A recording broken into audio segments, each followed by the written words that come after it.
भारत सरकार के केंद्रीय संस्कृति और पर्यटन मंत्री प्रहलाद सिंह पटेल कार्यक्रम में शामिल होने के लिए अल्प प्रवास पर दमोह पहुंचे, जहां पर उन्होंने विभिन्न विषयों पर बात कही।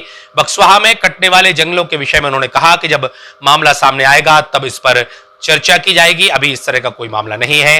वहीं अन्य विषयों को लेकर के उन्होंने विस्तार से चर्चा की।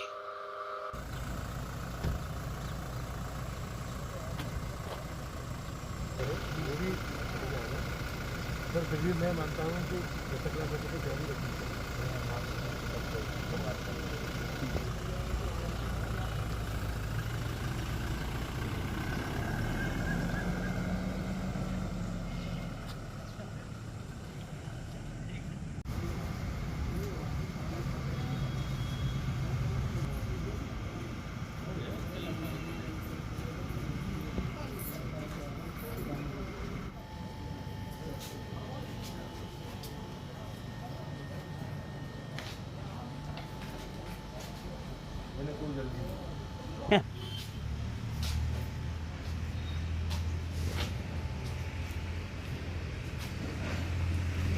नहीं, ये विषय जब आएगा तो उस समय देखेंगे। एनजीटी पूरी चिंता करती है, जब माइनिंग लीज मिलती है तो ये काम एनजीटी का है, और इसलिए मुझे लगता है कि जो टिप्पणियां होती हैं ये सतही नहीं होनी चाहिए।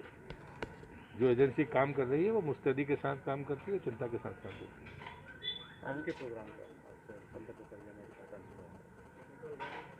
माईसीएम ने अपने CSR फंड से एक बिल्डिंग पिपरिया चंपत में बनाई है। इस बात के लिए स्थानीय सांसद होने के नाते मैं उनको साधुवाद देता हूं। और जो वैज्ञानिक ऐलान कर रहे हैं तीसरी लहर का, उन बातों को ध्यान में रखकर तैयारियां पहले से ही शुरू हैं। और मैं आप सबसे भी, आपके माध्यम से बाकी सबसे भी प्रार्थना करूंगा कि दवाइयां और किट, उनके बारे में जो हर संभव सहयोग कर सकता है उसके लिए उन्हें तैयार रहना चाहिए, और हमको वो चीज़ें यहाँ पर सुरक्षित रखनी भी चाहिए।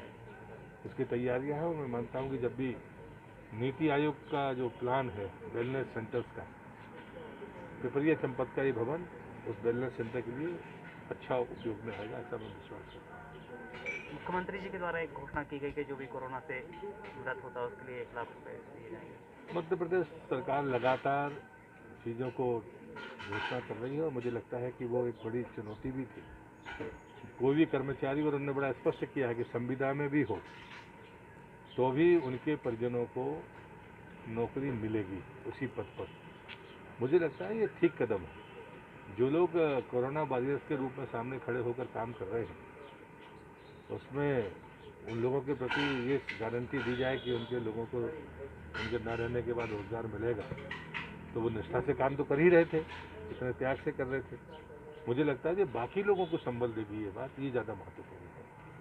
और जो बात आप कह रहे हैं कि जो मृत हुए हैं सामान्य जन, जो कोरोना से रजिस्टर्ड माने गए हैं, उनको आज देने का ऐलान किया है। मैं उस बात के लिए भी मुख्यमंत्री जी का आभार व्यक्त करता हूँ।